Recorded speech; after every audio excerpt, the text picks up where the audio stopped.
Car Aamir रियाज राणा साहब ने हमें ज्वाइन किया। आमिर साहब बहुत शुक्रिया आपके वक्त के लिए। लेवल प्लेइंग फील्ड पर पाकिस्तान पीपल्स पार्टी, पाकिस्तान तहरीक-ए-इंसाफ अब हमें एक पेज पर दिखाई दे रही है, साथ ही साथ निगरान हुकूमत पर, निगरान वजीर आजम पर, निगरान वजीर दाखिला पर बड़ी तनकीद हो रही है। बयानात दे देते हैं, फिर सामने आते हैं, उसकी तरदीद करते हैं। क्या लगता है, मीडिया हैंडलिंग नहीं हो रही या ना तजुर्बेकार हैं इसलिए इस तरह के बयानात दे देते हैं?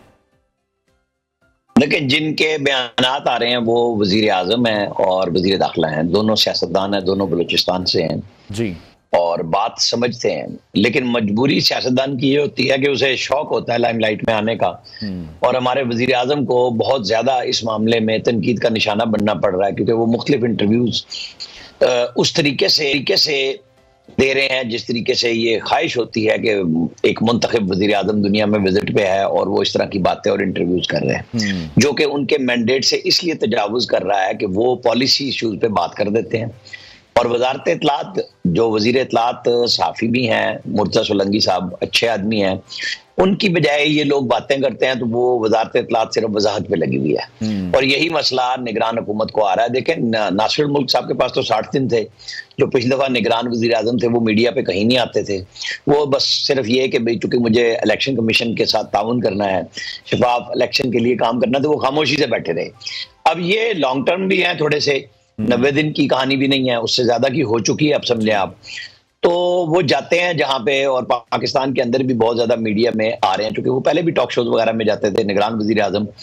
तो ये इशू बन गया है इस गवर्नमेंट के लिए, और उन्हें सोचना चाहिए कि उन्हें डे बाय डे मामलात पर गुफ्तगू करने की बजाय सिर्फ इलेक्शन कराने के इश्यूज पे अगर कहीं जरूरत हो तो बात करें, अदरवाइज उन्हें खामोशी रखनी चाहिए, क्योंकि उन्हें अपना पीआर सेक्शन, पीआर डिपार्टमेंट इस तरह से तरतीब देने की जरूरत नहीं है, क्योंकि वो कोई नई मुंतखब हुकूमत तो नहीं है जिसे अच्छाइयां और बुराइयों के फर्क वाज़े करने हैं।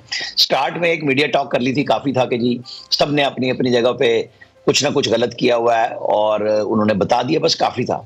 इसके बाद जब वो जो भी गुफ्तगू करते हैं, किसी ना किसी पार्टी को नाराज कर बैठते हैं, जिससे निगरान हुकूमत का इमेज खराब हो रहा है। मेरे ख्याल में उन्हें सिर्फ उस तरफ रहना चाहिए जो उनको, मतलब उनका डे बाय डे काम है, उन्हें पॉलिसी इश्यूज पे गुफ्तगू करने से इतराज करना चाहिए। ठीक है आमिर साहब, ये जो डील और ढील का तासुर है जो पीटीआई इस वक्त दे रही है, इसमें आपको लगता है कितनी हकीकत है, ऐसा है? और अगर नवाज शरीफ के हालिया सख्त बयानात की बात करें, उसके बाद आप देख रहे हैं कि मंजर में कुछ तब्दीली आई है, जो फिर स्टेटमेंट्स हमने देखी निगरान वजीर आजम की आई या निगरान वजीर दाखिला की आई कि अगर तो जमानत नहीं मिलती तो नवाज शरीफ को गिरफ्तार कर लिया जाएगा। तो ये आप देखते हैं कि वो जो सख्त बयानिया था नवाज शरीफ का, उसके बाद फिर ये बयानात का सिलसिला शुरू हुआ। जाहिर है दूर की कोड़ी लाने में तो हम भी मास्टर हैं, और सरफराज बुगटी साहब तो खड़े नहीं रहे 24 घंटे भी अपने बयान पे, लेकिन मीडिया के ऊपर उस बयान के हवाले से तरह तरह की क्या साराइयां जारी हैं। वैसे उनको यही बात वजीर आजम के लिए मैं जो बात कर रहा था, उनको भी चाहिए बहुत थोड़ा आए, थोड़ी बात करें वजीर दाखिला के तौर पे मीडिया के सामने। जाहिर है जब सवाल होगा कि कानून क्या कहता है और जवाब होगा, जैसे मरहूम जमाली साहब से सवाल कर लिया गया कि क्या जनरल परवेज मुशर्रफ आपके बॉस हैं, और वो एक नेक तीनत आदमी अपनी इस फिक्रे की वजह से इतना खराब किया गया, और जी आपका तो बॉस ही जनरल मुशर्रफ था। अब ये चलता है, ये दो धारी तलवार है कि आप जब गुफ्तगू कर रहे हैं, बात कर रहे हैं, इनको बचना चाहिए। जब कानून ने ही एक्शन लेना है तो आपको, उन्होंने क्या शेख रशीद वो बात ठीक कही राना सनाउल्लाह ने, या राना सनाउल्लाह खुद थे, वो गुफ्तगू करते थे, तो ये सियासी जमातों की नुमाइंदगी करते हुए लीडर्स गुफ्तगू कर रहे थे। सरफराज बुगटी तो फिलहाल अपने तौर पे जो उनका मैंडेट है उसमें तो उनको अपनी पार्टी की भी नुमाइंदगी नहीं करनी, यहाँ पे बैठ के उन्हें फैसिलिटेशन करनी है। लेकिन वही बात कि मीडिया के दोस्त भी उनके पास पहुंचते हैं, मीडिया के साथ उनका ताल्लुक भी अच्छा है, इसी तरह काकड़ साहब का है। और नवाज शरीफ का बयानिया जो है, मैं आपको बताऊं, वो चलता रहेगा। उन्होंने जो बात करनी थी वो हमारे मीडिया के ऊपर नैरेटिव के तौर पे जेरे बहस है कि वो क्या कर देंगे और क्या कर सकते हैं। यही किसी को अपनी पॉलिसी चलाने के लिए गुफ्तगू करके, फिक्रा दे के उन्होंने अपने टिकट होल्डर्स के साथ गुफ्तगू की। अगर उस तकरीर को पूरा सुना जाए तो उसके अंदर वाज़ेह नुक्ता ये बिल्कुल नहीं था कि वो जनरल बाजवा या जनरल फैज के खिलाफ ही सिर्फ एक्शन करने के लिए पाकिस्तान आना चाह रहे हैं या पाकिस्तान की क़यादत करना चाह रहे हैं। उन्होंने लंबी चौड़ी बात की थी, और अब 21 को जब वो आते हैं और जलसा करते हैं तो वो उनका रुख मुतय्यन करेगा आपके और हमारे सामने कि उनकी तरजीहात में पहले क्या है, पाकिस्तान के आम आदमी की फलाह है या वो ये तासुर देंगे कि मैंने बदला लेना है। मेरा नहीं ख्याल कि ऐसा वो करेंगे। एक बात करना चाह रहे हैं। ठीक है, अच्छा हम सब कल एक वाकया पेश आया जावेद चौधरी साहब के प्रोग्राम में, हमने देखा जिस तरह से सेनेटर अफनान उल्लाह और शेर अफजल साहब के दरमियान हाथापाई तक हो गई, सख्त जुमलों का तबादला हुआ। ये किस तरह मामला जाते देख रहे हैं हम? मैं अभी थोड़ी देर पहले मतीउल्लाह जान का देख रहा था ट्विटर पे, एक्स पे, कि कल शेर अफजल साहब गुस्से में थे और वो एक्सप्रेस की बजाय नेओ टीवी आपके दफ्तर पहुंच गए थे।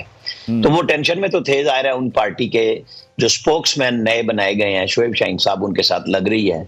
वकीलों की राइवलरी भी होती है, एक पार्टी में भी होते हैं, ग्रुपिंग भी होती है। आपको पता है फवाद चौधरी और हामिद खान, सबको पता है क्या क्या कहा गया।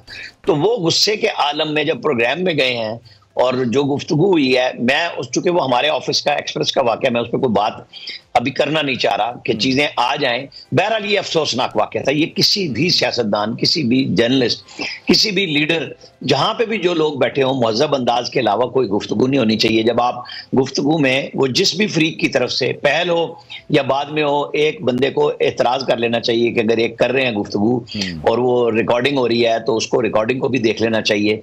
तो उससे बचना चाहिए, क्योंकि हमारे यहाँ मसला यही हुआ है। आप देखें ना, 9 मई क्या हुआ है कि आपने पाकिस्तान के अंदर लोगों को अपने इदारे के खिलाफ भड़का दिया और नतीजा क्या हुआ कि जिन लोगों को तैयार किया गया था वो जाके पाकिस्तान की मिलिट्री इंस्टॉलेशंस पे, एसेट्स पे हमलावर हो गए।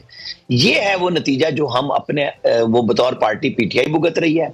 और पाकिस्तान के अंदर सब लोग इस पे हैं कि ये हो क्या रहा है, पाकिस्तान आगे नहीं बढ़ रहा, बजाय आगे बढ़ने के मजीद पस्तियों का सफर हमारा है। तो ये सियासी क़यादत का भी फर्ज है कि इस मामले पे कहीं ना कहीं कोई बातचीत, डायलॉग का रास्ता तमाम सियासी जमातों को आपस में खोलना चाहिए। नए चीफ जस्टिस साहब आ गए हैं और आर्मी चीफ तो अपनी तरफ से कई दफा ये बात क्लियर कट सदर मुमलिकत को भी कह चुके कि आप हमें सियासत में ना घसीटें। आप उस वक्त जब शहबाज शरीफ वज़ीर आज़म थे कि उनसे बात कर लीजिए, उस वक्त उन्होंने नहीं की। उनको पीडीएम तब याद आई जब 4 अगस्त की रात उन्होंने खिताब किया कि सुबह जब उन्हें पता था कि सजा होने जा रही है तो उन्हें पीडीएम का लफ्ज यूज किया।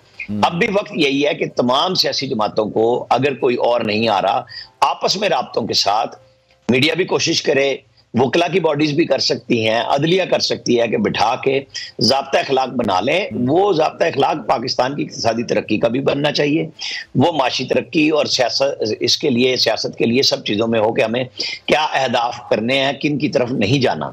और एक फ्रीक गर्म हो रहा है तो दूसरे को ठंडा हो जाना चाहिए। सालों से हम देख रहे हैं कि ऐसा नहीं हो पा रहा। तमाम जो स्टेक होल्डर्स हैं वो एक टेबल पर नहीं बैठ रहे हैं। तो आपको लगता है कि अब किसी को इन्हें एक टेबल पर बिठाना पड़ेगा? इसके अलावा चारा भी कोई नहीं है। मैं आपको एक बात बता दूं कि इसके अलावा आप कोई रास्ता पाकिस्तान के आगे बढ़ने का निकाल नहीं सकते। अभी हम जो मर्जी करें, लेकिन इलेक्शन के शेड्यूल के साथ उससे थोड़ा पहले सबको बिठा के कुछ ना कुछ चीजों पे इत्तफाक राय करना होगा। फैसिलिटेशन काउंसिल की सूरत में जो 5 अहदाफ पाकिस्तान ने इन्वेस्टमेंट के लिए और उसके जरिए फिर एक्सपोर्ट बढ़ाने के लिए मुतय्यन किए हुए हैं, और उसके ऊपर आज कल भी मीटिंग हुई है और 2 तारीख को एपेक्स कमेटी की फिर मीटिंग हो रही है। सारे वज़राए आला भी आ रहे हैं, आर्मी चीफ भी होंगे, सर्विसेज चीफ होंगे, कि एक तरजीह बना रहे हैं और हम लोगों को यकीन दिलाना चाहते हैं दुनिया से, जो ममालिक हमारे पास इन्वेस्टमेंट के लिए तैयार हैं, तो उनको रास्ता भी देना होगा। वो सिर्फ ये नहीं होगा कि पाकिस्तान मिलिट्री की सपोर्ट हासिल है, इन्वेस्टमेंट महफूज रहेगी। तो दुनिया जो वादे कर रही है वो उसके पीछे एक पाकिस्तान के अंदर सियासी बयानियां भी चाहते हैं वो कि यहाँ पे सियासी तौर पे इस्तेकाम हो। तो सबको यही चाहिए कि मिल बैठ के कोई मामला निकाले। मैं आप इसीलिए बात कर रहे हैं क्योंकि ये तो नहीं हो सकता कि अगर कुट्टी सियासतदानों की आपस में हो गई या कुछ इदारों के साथ कुछ लोगों के मसाइल पैदा हो गए और वो बात ही नहीं करना चाह रहे। तो पाकिस्तान को तो चलाना है, हमारी तरजीह तो पाकिस्तान होना चाहिए ना। लेकिन हमने देखा कि जितनी भी पार्टियां पाकिस्तान में मौजूद हैं वो शख्सियात की सियासत से बाहर नहीं निकल पा रही हो। नवाज शरीफ हो, आसिफ जरदारी हो या पाकिस्तान तहरीक इंसाफ के चेयरमैन हो। अच्छा, जिस तरह से एक गुड कॉप और बैड कॉप का खेल हम देख रहे थे, चेयरमैन पाकिस्तान पीपल्स पार्टी बिलावल भुट्टो जरदारी जिस तरह से बात करते दिखाई दे रहे थे कि आसिफ जरदारी ने स्टेटमेंट क्यों दी, ये उनसे पूछना चाहिए, ये हमारी पार्टी पॉलिसी नहीं है, मैं सीईसी को जवाबदेह हूं। इसी तरह जब नवाज शरीफ का बयानिया सामने आया, एक सख्त बयानिया सामने आया, मरीम नवाज ने कहा हम इंतकाम की सियासत पर यकीन नहीं रखते हैं। तो ये बयानिया ही नहीं बना पा रहे जो लीडरान हैं। और ये आपको क्या लग रहा है कि कंफ्यूजन क्यों है इतनी ज्यादा विद इन द पार्टी? नहीं, मसला यही है कि वो चाह रहे हैं कि उन्हें भी लेवल प्लेइंग फील्ड, और बयानिया वो ये है कि सिंध गवर्नमेंट के अंदर पीपल्स पार्टी को बड़ा खुल्लम खुला निगरान हुकूमत में रास्ता चाहिए है। वो उनके बनाए हुए सिस्टम को मत तोड़ें, जिसके ऊपर बड़ी गुफ्तगू हो चुकी हुई है कि उसको निगरान हुकूमत में वज़रा ने छेड़ा। अब आप देख लें, यूनुस डागा जो फाइनेंस मिनिस्टर थे, उनसे उनका पोर्टफोलियो लेकर रेवेन्यू दे दिया गया और चीफ मिनिस्टर ने मादरत भी की कि मैं बेबस हूं, और ज़ाहिर है वासिफ अली जरदारी के नॉमिनी है उनके साथ, उनसे पूछ के चल रहे हैं, चीजों को फंस गए हैं। अफसरों के तबादले पे इलेक्शन कमीशन ने बड़ी बरहमी का इजहार किया था जब चीफ मिनिस्टर अप्रूवल ही नहीं दे रहे थे, और फिर उनको मजबूरन देनी पड़ी कि इलेक्शन कमीशन हतमी फैसला कर रहा था कि फिर हम इनको हटाने के लिए या रोकने के लिए ऑर्डर पास करेंगे कि किस तरीके से कि लोगों को इवन प्लेइंग फील्ड मिल जाए। अब पीपल्स पार्टी को निगरान हुकूमत मरकज में भी रास्ता चाहिए था। उन्होंने इसीलिए ये गुफ्तगू गुड कॉप और बैड कॉप की शुरू की कि ये तो नून की एक्सटेंशन है, ये तो नून के लोग बैठे हुए हैं। और असल मसला ये है कि पहले वो वजीर आजम बनना चाह रहे थे बिलावल भुट्टो, और उनका खेल भी यही था कि बीएपी भी मिल जाएगी और पंजाब में जो पीटीआई खत्म होगी, जितनी टूटेगी और जितने लोग उनके टूटे हैं वो इनके साथ मिलेंगे, और केपी में भी होगा। वो तीनों चीजें ना पूरी हो सकी, उस पर भी वो बड़े शौकी हैं और नाराज हैं। खालिद से भी नाराज हैं, गुस्से में है कि भाई आपने तो हमें मुझे वजीर आजम का कहा था और गेम सारी उलट गई। तो दोनों मिलके खेल रहे हैं, क्योंकि अपने वालिद की फार्चून के सारे बेनिफिशियरी तो बिलावल ही हैं। अब वो इखलाकी हो, माली हो, सियासी हो, सारा कुछ वो उन्हीं के पास है। और नून लीग के लिए आप क्या समझते हैं? बनाने की कोशिश